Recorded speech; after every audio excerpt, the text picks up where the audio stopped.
Good morning dear student. Class 10th maths के student का स्वागत है। आइए देखिए, आज हम क्वाड्रेटिक इक्वेशन द्विघात समीकरण चैप्टर 4 एक्सरसाइज 4.1 का क्वेश्चन नंबर 2 करते हैं। आप क्वेश्चन अपनी बुक से देखेंगे क्योंकि मैं क्वेश्चन नहीं लिख रहा हूँ, समय ज़्यादा लगेगा। तो आप देखेंगे क्वाड्रेटिक इक्वेशन चैप्टर नंबर 4 है, एक्सरसाइज 4.1 है, क्वेश्चन नंबर 2 का फर्स्ट पार्ट। यदि आपके पास बुक नहीं है तो आप ऑनलाइन डाउनलोड कर सकते हैं बुक को, ठीक है। ऊपर लिख देना है क्लास 10th मैथ्स और उसको क्लिक करके चैप्टर वाइज भी आप निकाल सकते हैं अपने लिए, ठीक है ना। और बुक है तो बहुत अच्छा है, सीधा क्वेश्चन आपको मिल जाएगा। तो मैं रीड कर लेता हूँ क्वेश्चन नंबर 2 का फर्स्ट पार्ट आप देखिए। अब हमें इसमें क्वाड्रेटिक इक्वेशन बनानी है, द्विघात समीकरण बनानी है। अभी तक हमने ये पढ़ा कि क्वाड्रेटिक इक्वेशन क्या होती हैं। तो ऑर्डर 2, ठीक है, वेरिएबल की पावर यदि 2 है तो क्वाड्रेटिक इक्वेशन मैक्सिमम पावर, ठीक है ना। अब बनानी है हमने। अभी तक क्वेश्चन नंबर 1 में ये था कि आप चेक करिए कि क्वाड्रेटिक इक्वेशन है या नहीं है, तो सॉल्व करके हमने देख लिया। अब क्वेश्चन नंबर 2 में हमने बनानी है क्वाड्रेटिक इक्वेशन, ठीक हो गया। तो क्वेश्चन आपका क्वेश्चन नंबर 2 का फर्स्ट, एक आयताकार भूखंड का क्षेत्रफल 528 मीटर स्क्वायर है। क्षेत्र की लंबाई मीटरों में, चौड़ाई के दुगने से एक अधिक है। हमें भूखंड की लंबाई और चौड़ाई ज्ञात करनी है। The area of a rectangular plot is 528 metre square. The length of the plot in metre is 1 more than twice its breadth. Okay, we need to find the length and breadth of the plot. तो length और breath तो बाद में करेंगे। सबसे पहले हमने क्या करना है, we have to form a quadratic equation. एक क्वाड्रेटिक इक्वेशन आपको फाइंड आउट करनी है इसमें, ये है मेन बात, ठीक है। तो लेंथ और ब्रेथ मान लेते हैं। लंबाई क्या है, चौड़ाई के दुगने से एक अधिक। Length of the plot is more than 1 of twice the length of the breadth. तो लेंथ और ब्रेथ ले लेते हैं, तो सब ब्रेथ मानना मेरे को ज्यादा ठीक रहेगा। Let the breadth of the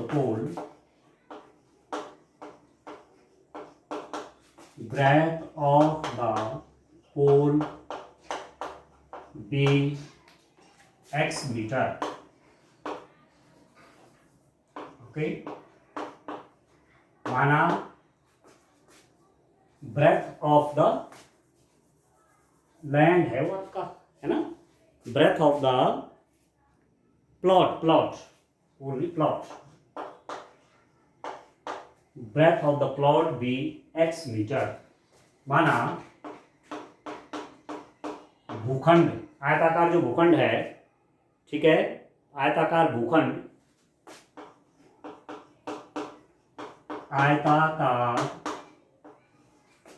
भूखंड की चौड़ाई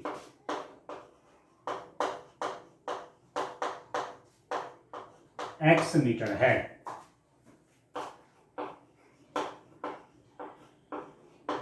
ठीक है, हमने कहा उसकी चौड़ाई, ब्रेथ कितनी, भूखंड की x मीटर है, तो लेंथ निकल जाएगी। भूखंड की लंबाई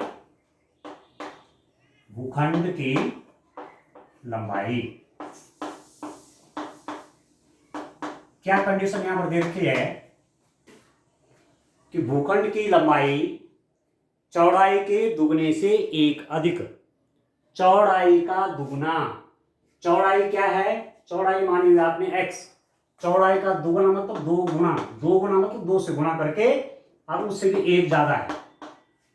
आप देख रहे हैं, लंबाई चौड़ाई के दुगने, भूखंड की लंबाई चौड़ाई का दुगना, चौड़ाई x माना, उसका दुगना मतलब 2 का गुना कर दो, और उससे भी एक ज्यादा है, तो +1 होगी, ठीक है। तो आप लिख देंगे length of the rectangular plot कितना, ट्वाइस, 1 more than, देखो see the length of the plot is 1 more than twice the breath.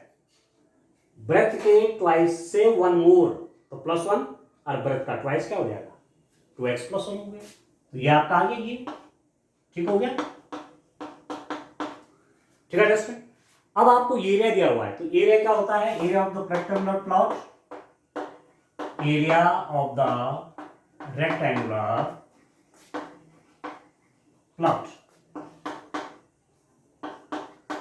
आयताकार प्लॉट का क्षेत्रफल, आयताकार प्लॉट का क्षेत्रफल, ठीक है। ये हो जाएगा लंबाई गुणा में चौड़ाई, ठीक है, लेंथ इंटू ब्रेथ। ये तो होता है एरिया ऑफ द रेक्टेंगुलर, कोई प्लॉट है तो उसका एरिया कैसे निकालेंगे आप, उसका क्षेत्रफल कैसे निकालेंगे, length into breadth, length into breadth, ठीक हो गया, सीधी सीधी बात है। And this is equal to कितना हो गया, लेंथ आपका 2x प्लस 1 और ब्रेथ कितना x है, ठीक है। But it is given that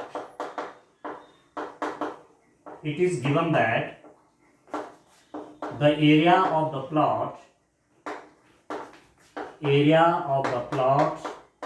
is, प्लॉट का एरिया कितना है, it is given that area of the plot is 528 metre square, ठीक है। आपको दिया हुआ है कि ये प्लॉट का एरिया इतना है, दिस इज गिवन, और हमारे हिसाब से प्लॉट का एरिया ये है, हमारे हिसाब से तो प्लॉट का एरिया ये है, और बुक ने दिया हुआ है कि ये है, इट मीन्स दोनों क्या हो जाएंगे, इक्वल हो जाएंगे। This implies that 2x plus 1x is equal to 520। अब मल्टीप्लाई कर लीजिए, जैसे सिंपल सा बात हो गया, इसको आप मल्टीप्लाई कर लीजिए, कितना हो जाएगा, मेरे पास है 2x plus 1 into x is equal to 520, ठीक हो गया। अब इसको मल्टीप्लाई कर लीजिए, x के मल्टीप्लाई इसके साथ भी होनी है, x के मल्टीप्लाई इसके साथ भी होनी है, x की मल्टीप्लाई इसके साथ करेंगे तो कितना हो जाएगा, 2x स्क्वायर प्लस x, इसके मल्टीप्लाई इसके साथ, इसके मल्टीप्लाई इसके साथ, तो 2x square plus x is equal to 528 और 2x square plus x minus 528 is equal to 0। 2x square plus x minus 528 is equal to 0। This is a quadratic equation, यह एक द्विघात समीकरण है, क्योंकि इस x की पावर जो यहाँ पर वेरिएबल है उसकी पावर क्या 2 है, ठीक है। और इसको ऐसा छोड़ देंगे, मतलब इज इक्वल टू नहीं देखेंगे, तो ये एक ऐसा पॉलिनोमियल है जिसका ऑर्डर 2 है, ठीक है, मैक्सिमम पावर देखते हैं ना 2, तो ये क्वाड्रेटिक इक्वेशन बन गई। भाई इतना ही करना था, अभी लेंथ ब्रेथ नहीं निकालना, आगे जब नेक्स्ट एक्सरसाइज करेंगे तो वहाँ सॉल्यूशन भी है, फिर ये इक्वेशन है, और इक्वेशन का solution means you have to find value of x in this equation, ठीक है, वो आगे की बात है। अभी केवल आपको क्वाड्रेटिक इक्वेशन समझना है और क्वाड्रेटिक इक्वेशन कैसे बनाते हैं वो जानना है, ठीक हो गया। तो चलिए आप करते हैं इसका सेकेंड पार्ट, ठीक है, ध्यान से समझे आप, इस टाइप से इक्वेशन करने हैं। नेक्स्ट क्वेश्चन देखिए डियर स्टूडेंट,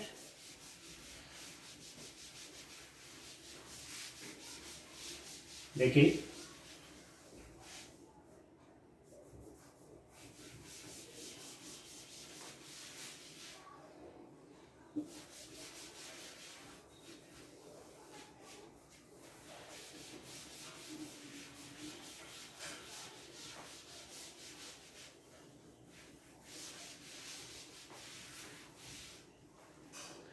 2 का सेकेंड, क्वेश्चन नंबर 2 का सेकेंड देखिए आप, इसका सेकेंड पार्ट आप देखिए, दो क्रमागत धनात्मक पूर्णांकों का गुणनफल 306 है, हमें पूर्णांकों को ज्ञात करना है।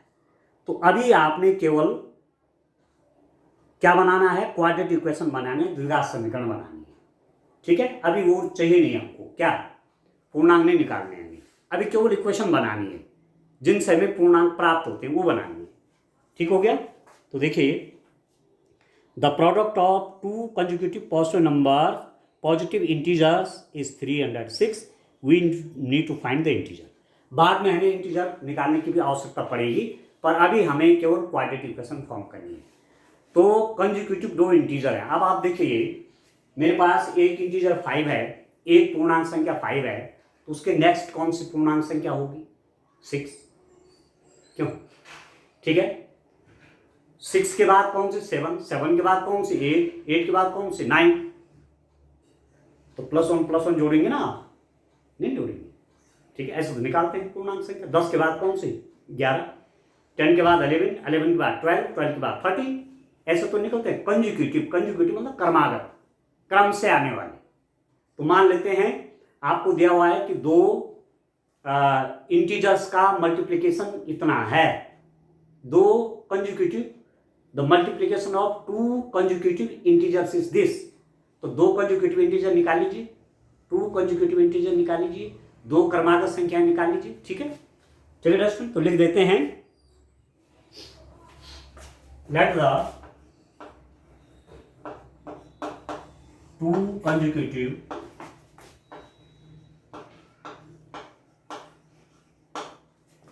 let the two consecutive integers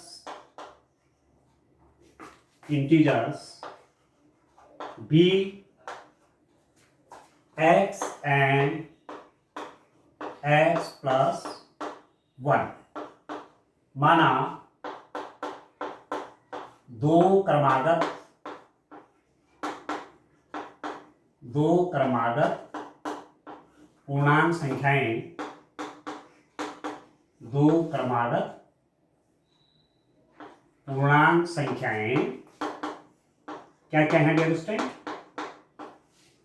x and x plus 1। ठीक हो गया। यदि मैंने एक इंटीजर x माना तो इसका क्रमागत, इसका अगला आने वाला +1 कर दूंगा इसमें। 1 इंटीजर x है तो इसका कंसेक्यूटिव इंटीजर मीन्स इसके जस्ट बाद आने वाला, तो +1 कर देंगे ना, एक x है दूसरा x +1 हो जाएगा।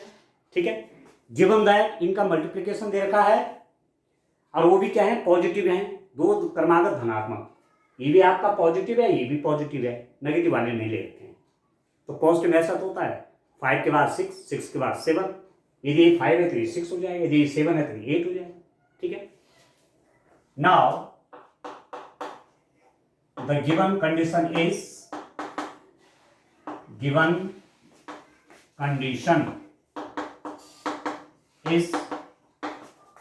दी गई शर्त, क्या दे रखी है शर्त आपको? दियर प्रोडक्ट, इनका प्रोडक्ट निकालिए x इंटू एक्स प्लस 1। इनका यदि मैं प्रोडक्ट करूं, इसका और इसका मल्टीप्लिकेशन करूं, तो मेरे पास कितना होना चाहिए? 306 होना चाहिए। ये आपको दिया हुआ है। ये जो दो इंटीजर हैं, पॉजिटिव इंटीजर है कंसेक्यूटिव, x और x प्लस 1, इनका मल्टीप्लिकेशन, तो इनका मल्टीप्लिकेशन क्या हुआ? दोनों का मल्टीप्लाई कर दिया। ये तो हमारे हिसाब से है उनका मल्टीप्लिकेशन, आप बुक में दे रखे हैं कि उनका मल्टीप्लिकेशन कितना है? 306 है, ये बुक में दिया हुआ आपको। ठीक हो गया। तो अब आप इक्वेशन बना लीजिए। दिस इंप्लाइज दैट, मल्टीप्लाई करिए एक्स स्क्वायर, इसकी मल्टीप्लाई से plus x is equal to 306 और x square plus x minus 306 is equal to 0। तो x square plus x minus 306 is equal to 0। This is a quadratic equation. यह एक द्विघात समीकरण है। क्यों? इसमें x की मैक्सिमम पावर आपकी 2 है। बस ये तो है क्वाड्रेटिक इक्वेशन। तो अभी आपको क्वाड्रेटिक इक्वेशन बनानी आनी चाहिए। How can you form a quadratic equation? Then in the next chapter we will also find the solution of these equations. जो क्वाड्रेटिक इक्वेशंस हैं उनका सॉल्यूशन भी करना है। तो अभी केवल क्वाड्रेटिक इक्वेशन समझिए कैसे बनाते हैं। ठीक है, जैसे उधर लीनियर इक्वेशन बनाना सीखा आपने, यहाँ क्वाड्रेटिक इक्वेशन बनाना सीख रहे हैं। ओके, नाउ अभी सॉल्यूशन नहीं करूंगा। ठीक है, अभी लेंथ ब्रेथ कुछ नहीं निकालूंगा, अभी केवल क्वाड्रेटिक इक्वेशन बनानी सीखनी। चलिए इसका थर्ड पार्ट लेते हैं। आप इस रूप में करेंगे डियर स्टूडेंट। देखिए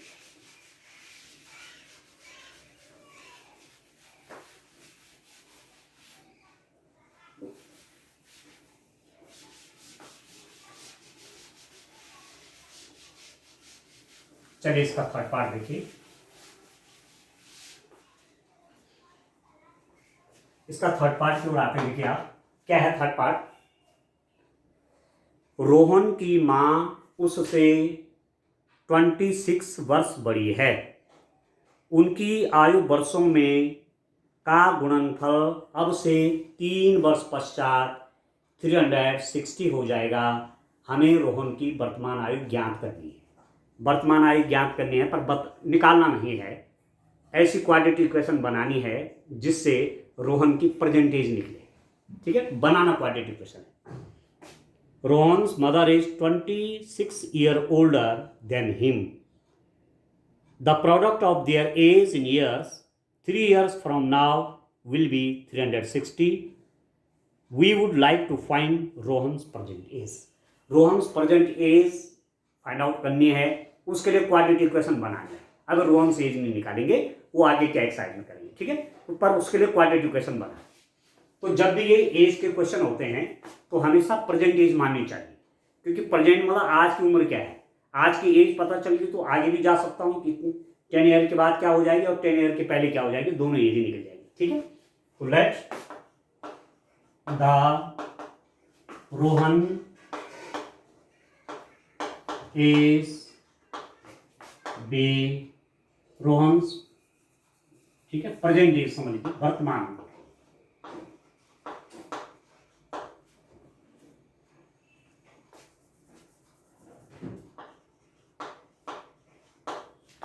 फाइंड आउट क्या करना है, प्रेजेंट एज चाहिए ना आपको।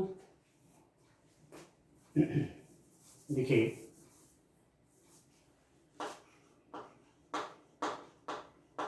Present, let's Rohan present age be x years and her mother's age present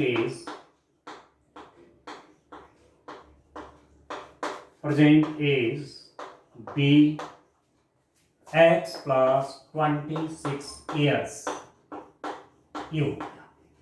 ठीक है, माना रोहन की वर्तमान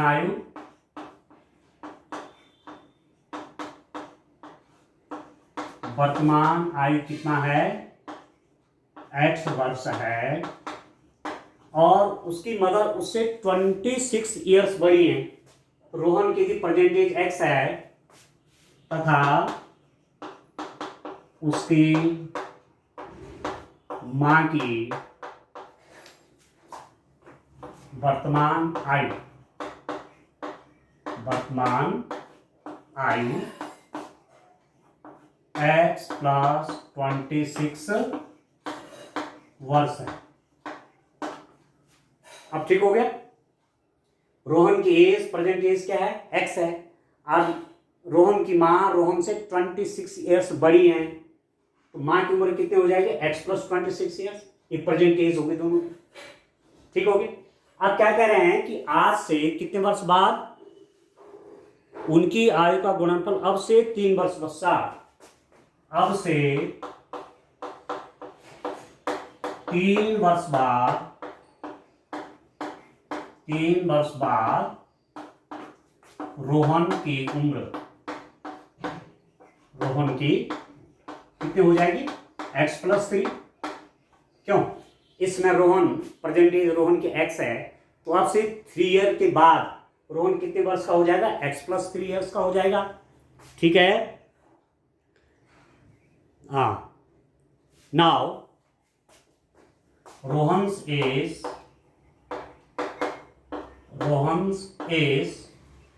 रोहन की उम्र, Rohan as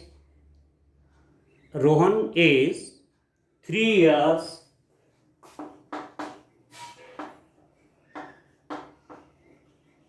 Rohan's age 3 years from now. Rohan's age 3 years from now. अब से 3 वर्ष बाद रोहन की एज, अब से 3 years के बाद रोहन की x+3, ठीक हो गया। ठीक है, अब फिर देखिए, अब से 3 वर्ष बाद रोहन की मां की उम्र कितना हो जाएगा। रोहन की मां की प्रेजेंट एज क्या है, x+26 है प्रेजेंट एज इस समय की। तो अब से 3 साल बाद कितना हो जाएगा, x+29 + 3 x+32 ईयर्स की उसकी मां हो जाएगी। ठीक है, रोहन्स मदर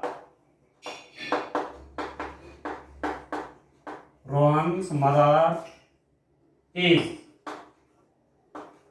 3 years,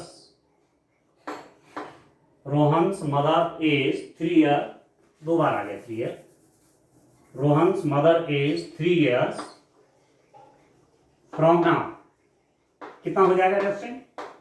इस समय रोहन की मदर x+29 ईयर की हैं, x+26 ईयर्स की थी क्या, यस, इसको थोड़ा करेक्ट कर लेना, इसको x+26 थी ना, ये x+26 है रेस्टेंट, x+29, इसको थोड़ा करेक्ट कर लेना।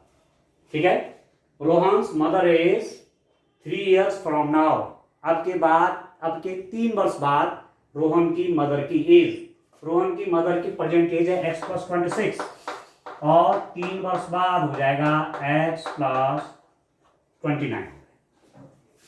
ठीक है, गिवन कंडीशन, अब क्या दे रखी है, क्या कंडीशन दे रखी है, क्या स्थिति दे रखी है आपको क्वेश्चन बनाने के लिए क्या दे रखा है, उनकी आयु का गुणनफल अब से 3 वर्ष पश्चात, the product of their age in years 3 year from now. Okay, the product of their age 3 years from now, 3 वर्ष पश्चात उनकी उम्र का गुणनफल प्रोडक्ट। अब देखिए, रोहन की क्या x+3 है, उसकी मदर के x+29, इन दोनों का मल्टीप्लाई कितना दिया हुआ अंडरस्टैंड, ये रोहन की एज है, ये उसकी मां की उम्र है 3 वर्ष बाद, इन दोनों का प्रोडक्ट मतलब इन दोनों का गुणनफल कितना दिया हुआ है आपको, ये दिया हुआ है 360। तो सीधी सीधी बात है कि एक क्वाड्रेटिक इक्वेशन बनानी है जिससे x की वैल्यू निकले, अब वो बाद में निकालेंगे नेक्स्ट चैप्टर में। ठीक है, यहां आपको केवल क्वाड्रेटिक इक्वेशन बनानी है। अब इसको सॉल्व कर लीजिए, कैसे हो जाएगा देखिए, पहले x की मल्टीप्लाई x में x², x की मल्टीप्लाई +3 में 3x, 29 की मल्टीप्लाई x में 29x, 29 का मल्टीप्लाई 3 में 87 = 360 हो गया। ठीक है, सॉल्व कर लीजिए। अब मैं यहां लिख देता हूं, चलिए यहां लिख देता हूं, जगह इधर है थोड़ी सी, यहां लिख देता हूं। ठीक है, यहां मैंने जगह बनाई, तो ये कितना हो जाएगा, इसको देखिए, x² प्लस 3x और 29x 32x। ठीक है, अब देखो, +87 माइनस कितना 360, ये हो गया। अब इसको आप सॉल्व कर लीजिए। ठीक है, और यहां पर लिख लीजिए, कितना हो जाएगा, x² प्लस 32x। ठीक है, अब ये माइनस है, ये प्लस है, माइनस का साइन देखिए 360 है, तो नेगेटिव में आएगा 372। ठीक हो गया, 273, x² प्लस 32x माइनस 273 = 0। ये है वो क्वाड्रेटिक इक्वेशन। अब ये क्वाड्रेटिक इक्वेशन आ गई, देखो x की पावर 2 है ना, मैक्सिमम पावर x की वेरिएबल की, ये तो ये वो क्वाड्रेटिक इक्वेशन आ गई जिससे बाद में हम कैलकुलेशन करके x की वैल्यू निकालेंगे। पर अभी हमें तो क्वाड्रेटिक इक्वेशन बनानी है, तो बन गई क्वाड्रेटिक इक्वेशन। ठीक है, द्विघात समीकरण होगी क्योंकि x की घात कितनी है, 2 है, x की पावर आपकी 2। ठीक होगी। अब चलिए नेक्स्ट पार्ट, इसका लास्ट पार्ट इस क्वेश्चन नंबर 2 का, और तब एक्सरसाइज भी आपकी कंप्लीट हो जाएगी। ठीक है, चलिए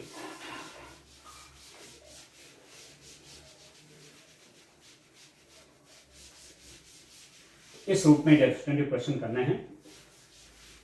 ठीक हो गया। चलिए इसका नेक्स्ट पार्ट करते हैं।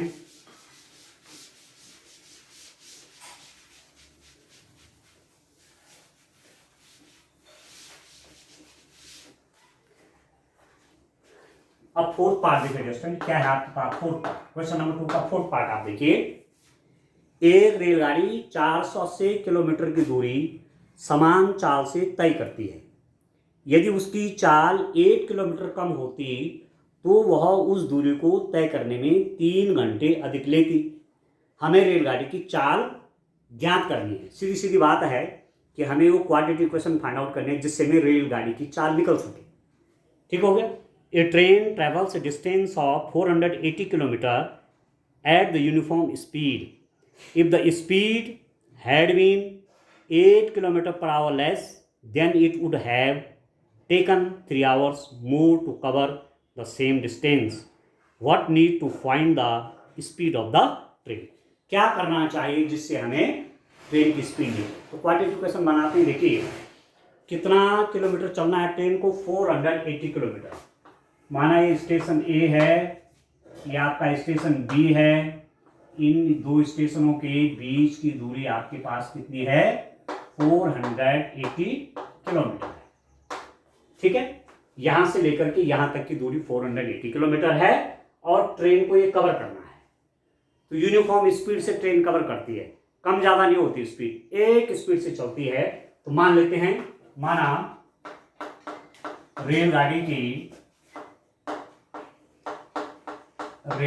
की चाल,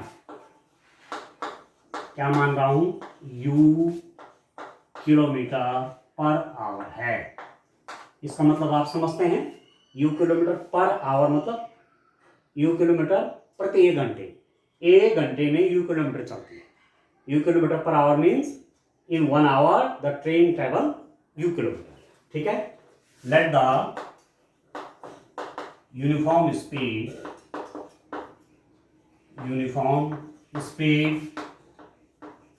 ऑफ ए ट्रेन बी, कितना बताया, u किलोमीटर पर आवर। ठीक है, अब u kilometre per hour, uniform speed u kilometre per hour, इस स्पीड से ट्रेन चलेगी। तो time taken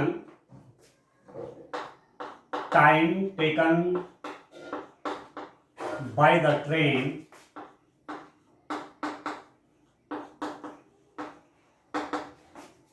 in covering 480 kilometre is equal to कितना हो जाएगा? Time taken by the train in covering 480 kilometre, रेलगाड़ी द्वारा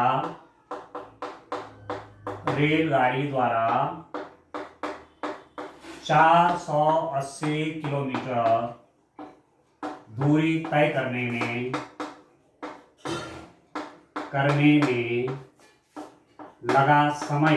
आप समझ रहे हैं, 480 किलोमीटर चल रही है, किस स्पीड से, u किलोमीटर पर आवर से कितना टाइम लगेगा। तो आप फॉर्मूला जानते हैं, time is equal to, formula मेन तो ये होता है ना आपका, क्या होता है, speed is equal to distance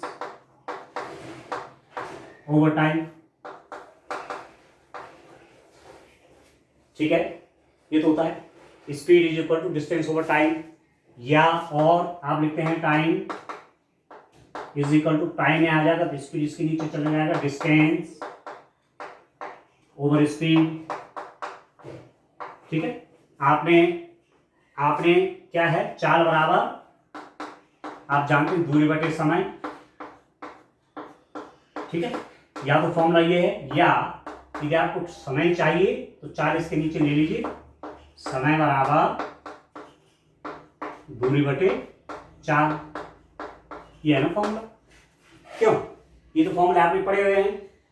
तो रेलगाड़ी द्वारा 480 किलोमीटर में कितना टाइम लेगा, डिस्टेंस कितना टाइम लेगा, टाइम निकालना है, समय चाहिए तो दूरी कितना है, 480 डिवाइडेड बाय, ये तो डिस्टेंस इतना चलना है, और क्या किस स्पीड से चलना है, स्पीड मतलब चाल, ठीक है, u है ये।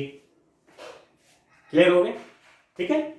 अब आप देखिए इतना टाइम ट्रेन जो है u kilometre per hour uniform speed u kilometre per our से चल रही है, और 480 किलोमीटर चलने में कितना आवर लिया, कितना समय लेगी, आपने देख दिया 480 बाई u। इस दूरी को आप u से डिवाइड करिए तो टाइम निकल गया। ठीक है। अब क्या कह रहा है, यदि उसकी चाल 8 किलोमीटर पर आवर कम होती, न्यू स्पीड, नई चाल घट गई है, नई चाल क्या है, 8 किलोमीटर कम हो गई। यदि उसकी चाल 8 किलोमीटर कम हो जाएगी तो नई स्पीड क्या हो जाएगा, u माइनस 8। पहले u थी, अब 8 कम होगी तो u माइनस 8 हो गया। ठीक है। तो देखिए time taken by train in covering 400 kilometre, रेलगाड़ी द्वारा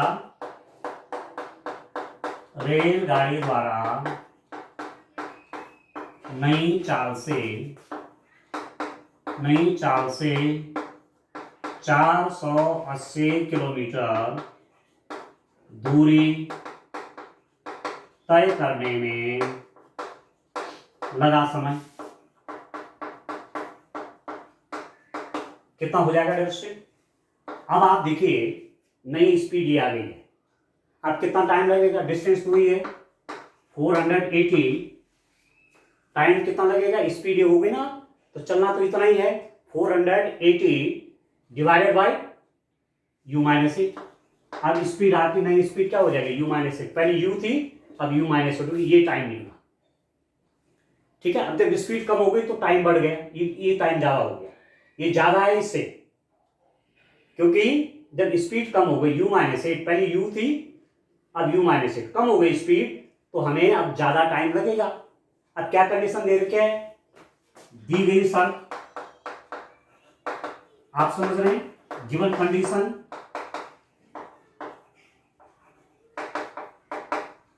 देख रहे हैं दोस्तों, जब ट्रेन आपकी u किलोमीटर पर आवर के यूनिफॉर्म स्पीड से चल रही थी तो 480 किलोमीटर जाने में जो टाइम लगा हुआ 480 बाई u।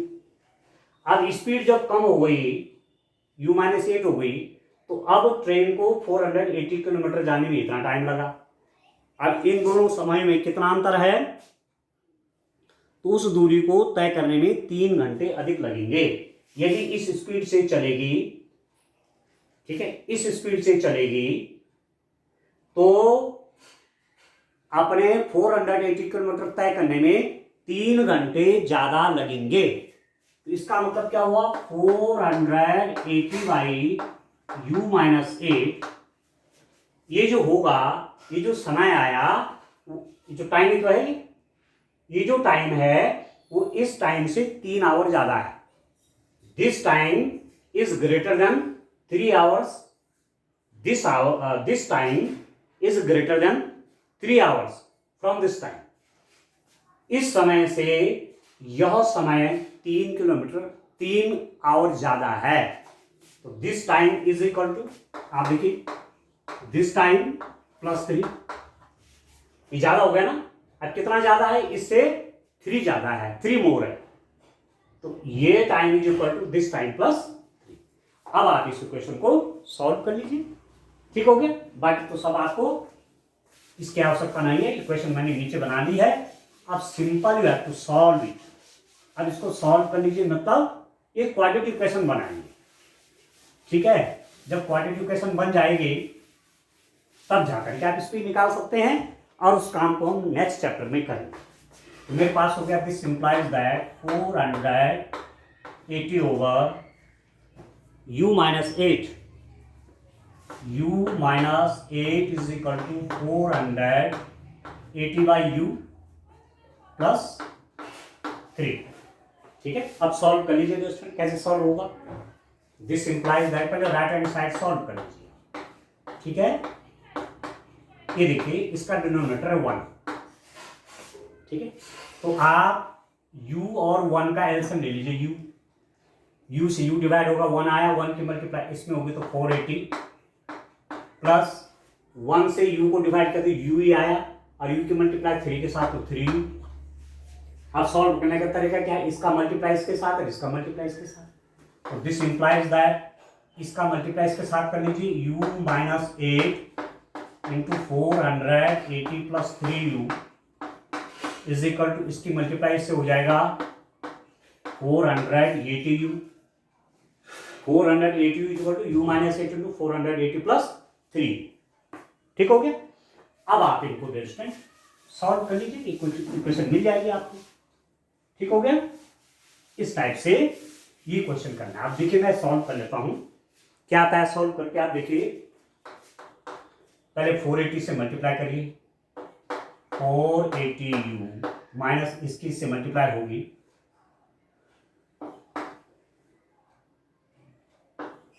इतना ही आएगा। ठीक है, हाँ, प्लस अब 3u से करिए इसको, 3u स्क्वायर। ठीक है, इसकी मल्टीप्लाई से को तो minus 24u is equal to 480u। इसको भी लेफ्ट हैंड साइड में ले लीजिए, तो दिस इंप्लाइज दैट कितना हो जाएगा 480u minus 3840 plus 3u square 24u। यहाँ ये प्लस साइन है तो लेफ्ट हैंड साइड में ले लीजिए तो नेगेटिव हो जाएगा, u इज इक्वल टू 0 आ गया। अब क्या होगा, ये प्लस का ये माइनस का कट गया, this implies that 3u square minus 24u, 3u square minus 24u minus 3840 is equal to 0। पहले मैंने बड़ी पावर का रखा, u की पावर को, फिर 1 पावर को, फिर कांस्टेंट 3 से पूरी इक्वेशन में मल्टीप्लाई कर लीजिए, तो u square minus 8u minus ये आपके पास इक्वेशन आ गई, u square minus 8u minus 1280। ठीक है, तो क्या आया, u square minus 8u minus 1280 is equal to 0। ठीक हो गया। ये आ गया वो क्वाड्रेटिक इक्वेशन। ये क्वाड्रेटिक इक्वेशन आ गई किसमें, u में। ठीक है, क्वाड्रेटिक इक्वेशन आ गई। क्यों है क्वाड्रेटिक, द्विघात समीकरण क्यों है, u की पावर 2 है, जो वेरिएबल है u की पावर मैक्सिमम पावर 2 है, तो कह सकते हैं इसको, देखिए ये जो पॉलिनोमियल है ये डिग्री 2 का है। ठीक है, तो ये क्या हो जाएगी, क्वाड्रेटिक इक्वेशन बन गई। अब u की वैल्यू कैसे निकालेंगे, इसको नेक्स्ट चैप्टर में हमने करना है। ठीक है, यहाँ केवल आपको क्वाड्रेटिक इक्वेशन फॉर्म करनी है। ठीक है, तो इस रूप में एक क्वाड्रेटिक इक्वेशन बनानी है। तो आज के लिए इतना काफी है। Thank you.